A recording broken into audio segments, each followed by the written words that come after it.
अस्सलाम वालेकुम दोस्तों, मेरा नाम है अली, मेरे साथ हमेशा की तरह मौजूद है दाऊद और आप देख रहे हैं इस वक्त हमारा शो को किसको देखना बनता है। दोस्तों आप लोग से बात करने जा रहे हैं, बात करेंगे जी कल मुकाबला होने जा रहा है। कल इंडिया का फ्यूचर जो डिसाइड होने जा रहा है कि इंडिया कप उठाएगा या फिर इंडिया के लिए होगी मुश्किलात, क्योंकि कल होने जा रहा है इंडिया वर्सेस न्यूजीलैंड, मुकाबलों का मुकाबला, बड़ा मुकाबला, महा मुकाबला जो है वो कल खेला जाएगा। इसके ऊपर बात करेंगे और बात करेंगे जिसके बाद जो हमारे पास अपडेट आ रही है वो अपडेट जो है हमारे पास आ रही है कि पाकिस्तान क्रिकेट में जो है बहुत उछाड़ उछाड़ चल रही है, कभी कौन किसको बुला रहा है, हो रही है। हाँ, अजीब अजीब चीजें जो पाकिस्तान क्रिकेट के अंदर चल रही है, इस पर बात करेंगे। और बात करेंगे कि अब्दुल रज़ाक का कहना है ऐश्वर्या राय के हवाले से जो उन्होंने उनका एक स्टेटमेंट आया क्रिटिसिज्म में है, बहुत बुरी तरीके से क्रिटिसिज्म में है, क्या स्टेटमेंट आया और उसके हवाले से क्या राय है वो भी आपको बताएंगे। तो अगर आप हमारे चैनल पर पहली बार हैं, चैनल को सब्सक्राइब करें और साथ ही बेल आइकन भूलिएगा। तो बात का आगाज करते हैं जी नमून खबर के साथ। तो दाऊद साहब, इस वक्त जो है पाकिस्तान क्रिकेट के अंदर बड़ी जो है वो छाड़ पे छाड़ चल रही है। पाकिस्तान क्रिकेट के अंदर जो है बाबर आजम के लिए मीटिंगें बैठ रही हैं कि किस तरीके से बाबर आजम को रिमूव करना है। देखें आज भी हैवी मीटिंग्स चल रही हैं। एक्स क्रिकेटर यूनुस खान, सोहेल तनवीर, हफीज, वहाब रियाज ने पीसीबी के चेयरमैन ज़का अशरफ से मुलाकात की। एक हफ्ते पहले पीसीबी ने सिलेक्टर अनाउंस किए जो इंतजाम चले गए थे उनकी रिप्लेसमेंट के तौर पर। एक हफ्ते के बाद उनको सैक भी कर दिया गया। रमीज राजा ने थोड़ा सा आड़े हाथों लिया, पता नहीं प्रेशर ले लिया, दोबारा से सैक कर दिया। पीसीबी का खुद समझ नहीं आ रहा कि वो कितना क्या करना चाह रहे हैं, क्या कर रहे हैं, उनको खुद समझ नहीं आ रहा। फिर उसके बाद बाबर आजम की कप्तानी को लेकर परेशान है, हटाना चाहते भी हैं लेकिन हटा भी नहीं पा रहे, क्योंकि एक तरफ से उनके ऊपर प्रेशर भी बाबर का, आपको पता है स्ट्रॉन्ग लॉबी है बाबर आजम की भी, एक्स क्रिकेटर भी कुछ बाबर के साथ हैं, काफी फैंस भी बाबर के साथ हैं, सोशल मीडिया में भी काफी कंपेन्स चलती हैं बाबर के हक के लिए। पीसीबी परेशान है, हटाना चाह भी रहा है, हटा भी नहीं पा रहा। अब रिकमेंडेशन ये भी आ रही है कि बाबर को टेस्ट की कप्तानी तक तो महदूद कर दिया जाए, लेकिन टी20 ओडीआई में हटा दिया जाए। लेकिन जो हम आपको सोर्स एक अपने बता रहे हैं खबर, वो ये आ रही है कि पीसीबी इस टाइम बाबर आजम को ये सोच रहा है कि दौरे ऑस्ट्रेलिया में बाबर आजम को जाने दिया जाए, क्योंकि वो पाकिस्तान के लिए एक खतरनाक हमेशा से दौरा रहा है। कभी भी कोई कप्तान आया तो वो जीत नहीं सका। उस दौरे के बाद बाबर आजम को कप्तानी से हटा दिया जाए, वाइट बॉल की कप्तानी से, और फिर नया कप्तान लगा दिया जाए। लेकिन मसला ये अली साहब कि अभी तक पीसीबी के पास ऑप्शन ही नहीं है कि कप्तान किसको बनाया जाए। एक होता है ना कि आप कहते हो कि यार चलो, जैसे इंडिया था, महेंद्र सिंह धोनी का वाइस कप्तान विराट कोहली था, कोई चॉइस नहीं थी विराट कोहली का नायब कप्तान रोहित शर्मा ही था। अच्छा, शर्मा के बाद हार्दिक पांड्या ही है। इसके ऊपर मोहम्मद यूसुफ ने बड़ी अच्छी बात की और मैं उनकी बात से एग्री करता हूं।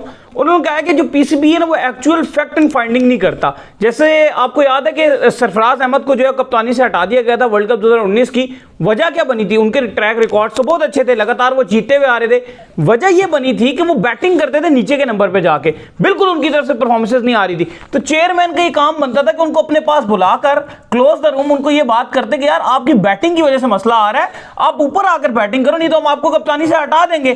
तो ये और उस टाइम के ऊपर अगर ये प्रॉपर बाबर आजम को उसका वाइस कैप्टन अनाउंस कर देते और सरफराज को थोड़ा कैरी करने देते 1-2 साल और बाबर आजम ग्रूम होते और फिर बाबर आजम कैप्टन बनते तो बहुत अच्छी बात थी। अब जैसे वाइस कैप्टन आपने जो है वो बनाया हुआ शादाब खान को, फुदू वाइस कैप्टन एक नंबर का, ना अभी उसकी कोई टीम में जगह बनेगी, ना कोई ऐसी कोई कहानी सामने आएगी, तो वो फिर क्या ग्रूम हुआ? तो वही बात है ना, आपने ग्रूम ही नहीं किया, क्योंकि अब शादाब खान को आप कप्तान तो बनाने नहीं जा रहे। पीसीबी भी हक में नहीं है। इवन पीसीबी वर्ल्ड कप में चाहता था कि शादाब को वाइस कप्तानी से हटा के शाहीन शाह अफरीदी को लगा दिया जाए या चलो रिजवान को लगा दिया जाए, लेकिन वहां पर बाबर आजम नहीं माने, वो चाहते थे शादाब ही रहे।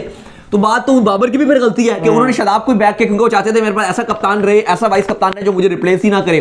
तो अब चीजें इतनी खराब हो चुकी है इस टाइम पाकिस्तान क्रिकेट में कि लगातार फैसले, मीटिंग्स हो रही हैं, लेकिन ऐसा लग रहा है कि पीसीबी कुछ फैसला कर नहीं पा रहा। खौफ और हरास में पाया जा रहा है। बाबर का प्रेशर भी है, फिर बाबर की फॉर्म भी नहीं है, बाबर की पीछे बैक बहुत स्ट्रांग है। इस टाइम पाकिस्तान क्रिकेट की टोटली अगर आप देखो तो डिजास्टर चीजें नजर आ रही हैं, चीजें हक में नजर नहीं आ रही। खैर अली साहब आगे फिर इस पर बात करेंगे, लेकिन कल है बड़ा मैच।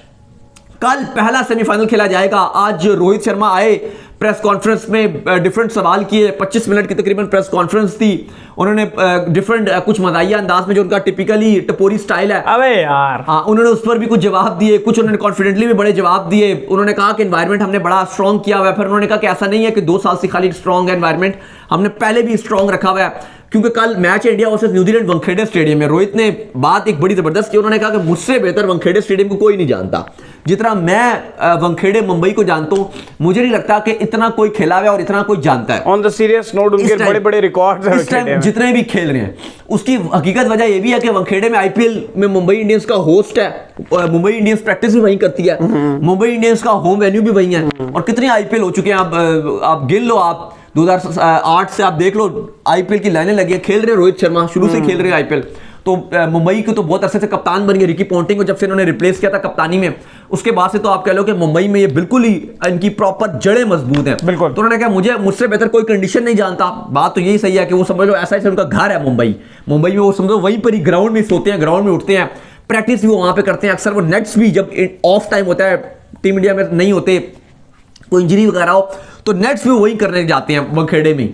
तो खैर उन्होंने बात तो ठीक किया, उन्होंने कहा कि हम बिल्कुल प्रेशर नहीं लेंगे और हमने इस पूरे वर्ल्ड कप में जो खिलाड़ी हैं सब कॉन्फिडेंट हैं।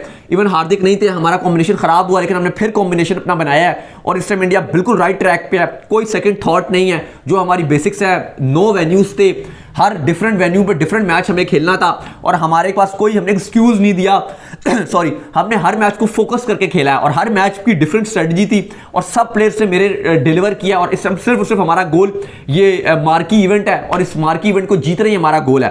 कल अली साहब इंडिया वर्सेस न्यूजीलैंड है, न्यूजीलैंड की तरफ से भी केन विलियमसन बड़े कॉन्फिडेंट हैं और पूरा न्यूजीलैंड का खैमा इस टाइम होपफुल है कि जो उन्होंने 2019 में रिपीट की थी हिस्ट्री, वो एक बार फिर से तारीख को दोहराएंगे। और न्यूजीलैंड खतरनाक टीम है, ऐसा नहीं है कि न्यूजीलैंड इंडिया को इतनी आसानी से मैच लेके जाने देगा। ठीक है, 9 इंडिया ने एक अलग तारीख रकम किया, 9/9 हासिल कर ली है, लेकिन इस टाइम जो कहानी है वो ये है कि 1 मैच है और 9 के 9 डेड हो चुके हैं। पावे न्यूजीलैंड इस वर्ल्ड कप में बामुश्किल पाकिस्तान को गिराती हुई बड़ी मुश्किल से आखिरी धागा पकड़ के ऊपर आई है और इंडिया आउट क्लास करके 9 के 9 जीत कर आई है। लेकिन कल वो वक्त है कि न्यूजीलैंड के पास भी 0 है और इंडिया के पास भी 0 है। बिल्कुल, दोनों के पास कल जो जीतेगा वही हीरो है। अगर इंडिया ने 9 जीते लेकिन अगर कल वो हार जाते हैं तो कल वो 0 है। न्यूजीलैंड अगर कल हार गया वो 0 है, जीत गया तो हो गया। क्योंकि हम वही बात कर रहे थे कि वर्ल्ड कप्स में जैसे लीग्स में होता है, आईपीएल में होता है कि सब आपस में खेलते हैं तो प्ले ऑफ जो टॉप की टीम है उसको प्ले ऑफ डिजर्व करती है, मौका मिल जाता है, एक मौका होना चाहिए क्वालिफायर। लेकिन वो अब इंडिया के पास मौका नहीं है क्योंकि वो रूल नहीं है, तो सेमीफाइनल है। सेमीफाइनल में जो है यही है, कर दिया तो कर दिया, हार गए तो हार गए। और कहीं ना कहीं अभी तक हमने ये जरूर देखा है कि जब भी कोई ऐसा मरहला आया जिसमें नॉकआउट स्टेज आई है तो नॉकआउट स्टेज पर न्यूजीलैंड बेटर परफॉर्म कर जाती है इंडिया। उसकी वजह क्योंकि उनके वो प्रेशर नहीं है, उनकी ऐसे जैसे इंडिया या पाकिस्तान की आवाम का या मीडिया का प्रेशर रहता है, न्यूजीलैंड का वैसा प्रेशर नहीं। इवन आप देखें अभी आज के दिन अगर आप उठाकर देखें जितने मर्जी इंडियन फैंस को देखें, इंडियन फैंस प्रेशर खाए हुए नहीं, इंडियन फैंस प्रेशर खाए हुए, टीम नहीं प्रेशर, जब फैंस खा जाते हैं तो फैंस से प्रेशर कन्वर्ट हो जाता है। वो हमने देखा है कमेंट सेक्शन में जिस तरीके से फैंस का परेशानी है कि कल के मैच को लेकर और कल के मैच को लेकर वो 4-5 दिन से जब से उन्हें पता चला कि पाकिस्तान बाहर हो गया और न्यूजीलैंड आगे आएगा, न्यूजीलैंड श्रीलंका वाला मैच था, उस दिन से हम देख रहे हैं कि जो इंडियन फैंस हैं वो एक तरह से परेशानी नजर आ रहे हैं कि यार हमारा न्यूजीलैंड के साथ मैच है। बार बार उन्हें कल आईसीसी ने हाइलाइट्स भी डाली हुई थी, धोनी कैसे फर्गुसन को छक्का मारा और फिर मार्टिन गुप्टिल ने उनको रन आउट कर दिया, लेकिन इंडिया नर्वस है। लेकिन रोहित शर्मा की प्रेस कॉन्फ्रेंस से तो ऐसा नहीं लगा और जो इंडिया के पास मोमेंटम है, मुझे लगता है कि इंडिया वंखेड़े में अगर टॉस जीतता है, पहले बैटिंग करता है, बोर्ड पे एक अच्छा रन लगाता है और उसके बाद न्यूजीलैंड को पकड़ने के लिए इंडिया की बॉलिंग के पास वो सब कुछ है। सिराज भी फिट है, सिराज भी खेलेंगे, अच्छी खबर है इंडिया के कप में। और पहला अगर सेमीफाइनल इंडिया ने जीत लिया, मुझे लगता है कि फिर इनके पास मोमेंटम आ जाएगा और फिर इनके पास एक वो चीज होगी कि जो चलो लोग कहते थे ना यार अब सेमीफाइनल में हार जाएंगे, फिर जो एक फाइनल है मुझे लगता है कि उसके बाद वो जीतेंगे तो फिर उनके पास कुछ खोने के लिए होगा नहीं और जो कॉन्फिडेंस है ना उनका वो बहुत बूस्ट अप हो जाएगा कि यार ठीक है न्यूजीलैंड वाला हमारा रोले वाला मैच था वो भी हमने जीत लिया।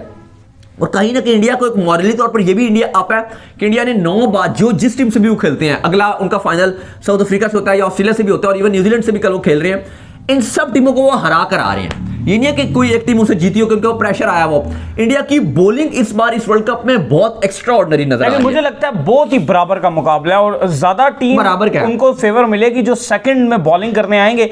अगर वहां पर जो है जो भी टीम 15 कवर उसने झेल लिए तो उसके बाद वो मारेगा भी बहुत, क्योंकि जिस तरह मैक्सवेल ने एक टांग पे खड़े होकर 200 मार दिया ना, तो इंडिया की तो बैटिंग ऐसी है कि अगर वखेड़े में इंडिया को मुझे लगता है पहले अगर बैटिंग मिल गई, दाऊद साहब पहले बैटिंग मिल गई तो इंडिया 50 से 60% आप कह लो कि जीत गया मैच। हाँ नहीं वो पहले जीत, क्योंकि दूसरे में असल में अगर इंडिया बाद में बैटिंग करता है ना तो न्यूजीलैंड के पास बॉलर हैं, बहुत अच्छे बॉलर हैं जो पहले ओवर में इंडिया के 3 से 4 आउट कर सकते हैं। बिल्कुल ठीक कह रहे हैं आप, पहले ओवर में ना भी करें 10 ओवर में 2-3 तो कर ही सकते हैं। नहीं मैं पहले 15 ओवर की बात करूं, पहले ओवर में कह रहे हैं, पहले 15, वही पहले 15 ओवर्स में, ठीक है। जो न्यूजीलैंड की बॉलिंग है वो उसके अंदर ये दम है कि पहले 15 के ओवर के अंदर इंडिया के 3 खिलाड़ी आउट कर सकते हैं, 3 से 4 आउट कर सकते हैं। और अगर इंडिया नीचे लग जाए, और इंडिया की बैटिंग ही आपको पता है 7 तक है, क्योंकि इंडिया के पास बॉलर डायरेक्ट है, वो बैटिंग नहीं करते, शामी बुमराह, कुलदीप वगैरह, सिराज, ये बैटिंग नहीं करते सारे बॉलर। तो इंडिया के अगर एकदम 3 आउट होते हैं तो इंडिया प्रेशर खा सकता है। मुझे लगता है कि इंडिया को पहले बैटिंग करनी चाहिए, और इंडिया अगर बोर्ड पे कुछ भी लगाता है, वो इंडिया की बॉलिंग में दम है। इस वर्ल्ड कप में हमने देखा है वैरायटी ऑफ बॉलर है, बुमराह से लेकर सिराज से लेकर कुलदीप, शामी,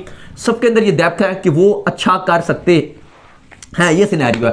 खैर अली साहब आगे बढ़े, ये क्या चल रहा है यार अब्दुल रज़ाक का? सोशल मीडिया में फैंस के भी इतने मैसेज आ रहे हैं, वो वीडियो भी मैंने देखा था, अभी आपने दिखाया भी था, सोशल मीडिया में वायरल है, पाकिस्तान पे ट्विटर पे भी ट्रेंड कर रहा है। कोई इवेंट था, रज़ाक साहब ने ऐश्वर्या राय के हवाले से बात की है, और रज़ाक साहब को नियत वाली एग्जांपल देना चाह रहे थे, और उसमें उन्होंने कहा कि आप अगर ऐश्वर्या राय से शादी करेंगे और फिर आप ये एक्सपेक्ट करेंगे कि बच्चा बड़ा नमाजी, बड़ा परहेजगार और जो है वो अच्छा बच्चा पैदा होगा, तो आप ये कैसे एक्सपेक्ट कर सकते हैं? यार अजीब सी बात है। मतलब आप इतने बड़े खिलाड़ी हैं और आपने, मतलब हम जैसा यूट्यूबर बैठकर ऐसी बातें करें, हम भी ऐसी बात कभी करते हैं, या कोई और करे ना, चलो समझ भी आती है। एक बात कर रहा हूँ कि कोई समझ आती है, लेकिन हम ऐसी कभी बात नहीं करते। हम इतने एजुकेटेड हैं अल्हम्दुलिल्लाह कि हमने, हमारे मुंह से कभी ऐसी बातें निकली।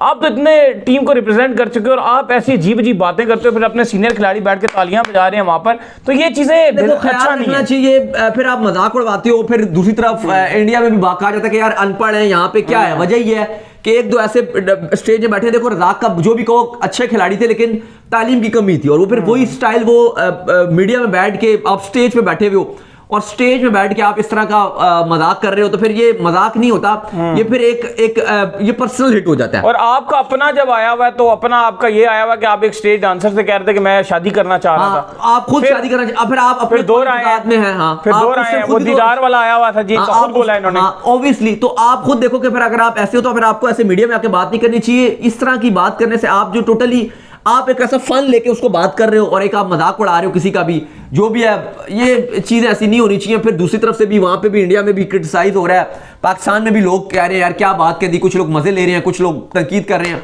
थोड़ा सा अगर आप, हम हमेशा एक बात कहते हैं कि अगर आपके पास एक मंच है, आपके पास एक प्लेटफॉर्म है, चाहे वो थोड़े लोग देखते हो, चाहे हजारों लोग देखते हो, चाहे सैकड़ों देखते हो, चाहे लाखों देखते हो, लेकिन आपके ऊपर जिम्मेदारी होती है कि आप पहले बात को तोलो फिर बोलो। ये ना हो कि आप ऐसे फजूल सी जुकत करा दो कि बाद में फिर लोग उससे जो है वो हर्ट हो। तो थोड़ा सा हमें सोच कर बोलना चाहिए। तो उम्मीद करते हैं आज का हमारा शो आपको आगे पसंद आया। वीडियो को लाइक कीजिए, हमारे चैनल को सब्सक्राइब कीजिए, साथ में बेल आइकन को बजाइए और एक और काम कर लीजिए, और वो ये कर लीजिए कि आप जो हमारे फेसबुक पेज को फॉलो कर लीजिए, लिंक डिस्क्रिप्शन में मौजूद है। नेक्स्ट वीडियो में